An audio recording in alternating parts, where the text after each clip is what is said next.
क्या प्रिंसिपल्स की लड़ाई है या प्रिंसिपल से हट के ज़ाती इक़्तिदार की लड़ाई है। मसलन अगर प्रिंसिपल्स की बात जो मैंने अभी थोड़ी देर पहले की थी कि जनरल बाजवा साहब को तो ऑफ़र की गई कि आप ताहयात बन जाएं आर्मी चीफ, उससे पहले एक पेज था। एक पेज तो इसलिए टूटा जब आईएसआई के डीजी की तैनाती होनी थी, जनरल फैज साहब को हटाया जाना था, उस पर खान साहब ने रजिस्ट किया।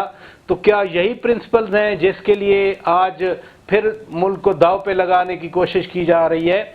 आरिफ चौधरी साहब के लिए बड़ा एहतराम है। मेरा हरगिज़ ये मतलब नहीं है कि मैं आपको या खाकवानी साहब को या किसी और को कहूँ कि खुदा न खास्ता कोई मुल्क के ख़िलाफ़ आप बात कर रहे हैं या मुल्क दुश्मनी की हद तक कोई जा रहा है। इवन पीटीआई के जो लोग भी हैं, ना मैं ये सोच रखता हूँ ना मैं किसी को सर्टिफिकेट देता हूँ। मैं सिर्फ पॉलिसी की बात करता हूँ। मसलन जिस वजह से मुल्क को नुकसान पहुँचता है, यानी राह अमन, राह निजात, ज़रबे अज़्ब, उसके बाद ऑपरेशन शेरदिल, उसके बाद खैबर 1, 2, 3, 4 लड़के इन दहशत गर्दों को निकाला गया, उनकी जो नेटवर्क से तोड़े गए।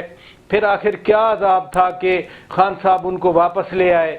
खान साहब ने सीज़ फायर किया, खान साहब ने जनाब 109 हार्डकोर क्रिमिनल्स छोड़े। कोई सोचा गया कि इसका क्या इम्पैक्ट होगा और इम्पैक्ट क्या है? ये फैसले प्राचा साहब खान साहब अकेले कर रहे थे? मुल्क का वज़ीर आज़म इतने बड़े फैसले अकेले करता है या कर सकता है? कहें ना, खान साहब का तो रिकॉर्ड यही था ना, पहले भी जाके जुलूस निकाल के आते थे ना। और खान साहब अब भी डिफेंड करते हैं। या तो आप कहें ना कि हाँ नहीं मैं नहीं था, जब अब भी डिफेंड करते हैं उस पॉलिसी को। दूसरा सी पैक के हवाले से एक पाकिस्तान के लिए एक गेम चेंजर प्रोजेक्ट था। आपको याद नहीं है रज़ाक दाऊद क्या कहा करते थे, मुराद सईद क्या कहा करते थे सी पैक के बारे में?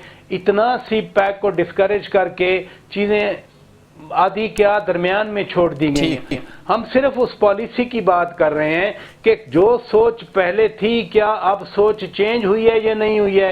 एक पेशावर की मीटिंग की मैंने आपको पहले भी एग्जांपल दी, उसको तो ब्रेक थ्रू कह दिया गया।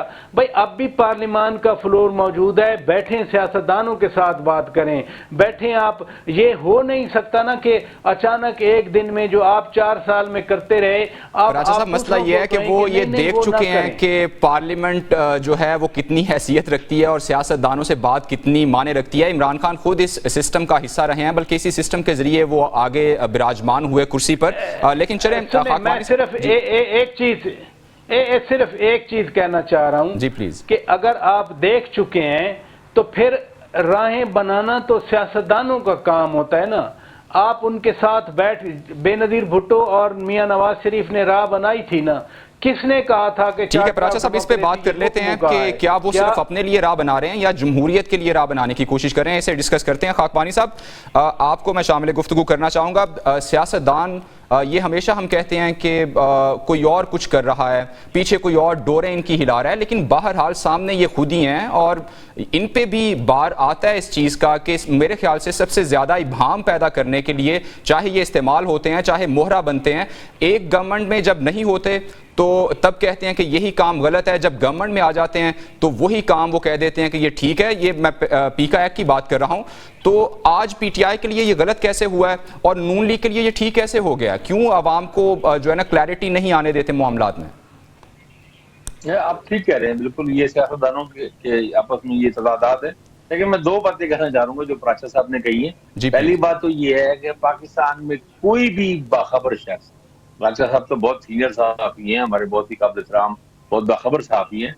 हर बाखबर सहाफी ये थोड़ा बहुत भी मैटर्स की सेंस रखता है, समझ रखता है, इस्लामाबाद की, भिंडी की, सब चीजों की वो अच्छी तरह जानता है। पाकिस्तान की कोई भी नेशनल सिक्योरिटी पॉलिसी एस्टेब्लिशमेंट के बगैर नहीं बन सकती। बिल्कुल ताकतवर तरीन वज़ीर आज़म भी नेशनल सिक्योरिटी पॉलिसी नहीं बना सकता। पाकिस्तान का कोई ताकतवर तरीन सिविलियन प्राइम मिनिस्टर भी अपने तौर पर ये नहीं कर सकता कि डीटीपी वालों को वापस ले आए, ये उसका फैसला करे। ये बहुत ज्यादती है, शदीद ज्यादती है कि ये कहना कि भाई इमरान खान ने। इसीलिए खाकवानी साहब मैंने टोक भी दिया था, मैंने सवाल किया। एक देखें ये एक पूरी एक इंस्टीट्यूशनलाइज थिंकिंग थी, एक अदारा जाती पूरा फैसला था। उसमें जनरल बाजवा, जनरल फैज, सारे उस जमाने उस वक्त के सारे अदारे इसमें स्टेक होल्डर थे पूरी तरह। पॉलिसी की गलत साबित हुई, उसमें गलतियां हुई, वो बहुत सी पॉलिसी हमारे। और शायद खाकवानी साहब ये पूरी दुनिया में शायद ऐसे होता है, इस तरह के जो नेशनल सिक्योरिटी के इश्यूज होते हैं उसमें एस्टेब्लिशमेंट का किरदार होता ही है, ये हेल्दी भी है। देखिए दुनिया फिर भी पॉलिटिशियंस की, पॉलिटिकल गवर्नमेंट की, सिविल गवर्नमेंट की मुमकिन है कहीं पे कुछ ऐसा हो। आपको याद होगा जनरल ओबामा ने खड़े खड़े जनरल स्टैनली अफगानिस्तान में जो कमांडर थे, जब बाराक ओबामा प्रेसिडेंट थे, उन्होंने एक बयान दिया था, उन्होंने उसको फारिग कर दिया था। ऐसे पाकिस्तान में या किसी और मुल्क में मिसाल नहीं मिलती, ना मिलनी चाहिए। हम चाहते भी नहीं कि ऐसा टकराव हो, हम नहीं चाहते, बिल्कुल नहीं चाहते। हम चाहते हैं सब चीजें ठीक रहे, मुल्क स्टेब्लिश रहे।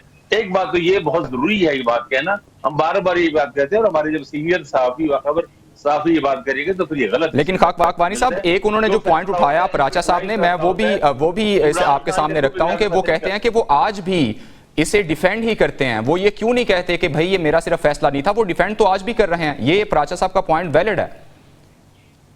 नहीं देखें, पीटीआई के लोगों का या सिर्फ राचा साहब नहीं, राचा साहब की तो अपनी राय है ज़ाहिर है। अफगान अमूर के कई माहरीन, कई मुमताज माहरीन, रुस्तम शाह मोहम्मद है और लोग हैं, मेजर आमिर है, और जो अफगानिस्तान पे जानते हैं, अफगानिस्तान के लिए, पाकिस्तान के लिए अफगानिस्तान के में सफीर रह चुकी हैं, और बहुत से लोगों का ख्याल ये है कि पाकिस्तान की वो पॉलिसी बुरी नहीं थी, गलत नहीं थी। कुछ और मसले और मसाइल आए हैं, वो सब उतार हुए चीजें और मसाइल की, ये पूरी लंबी बहस है।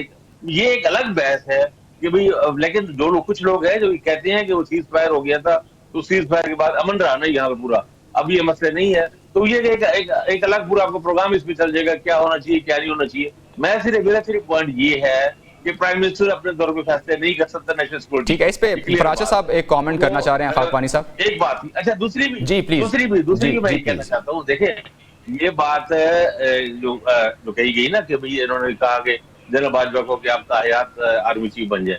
भाई ताहियात आर्मी चीफ कौन रह सकता है?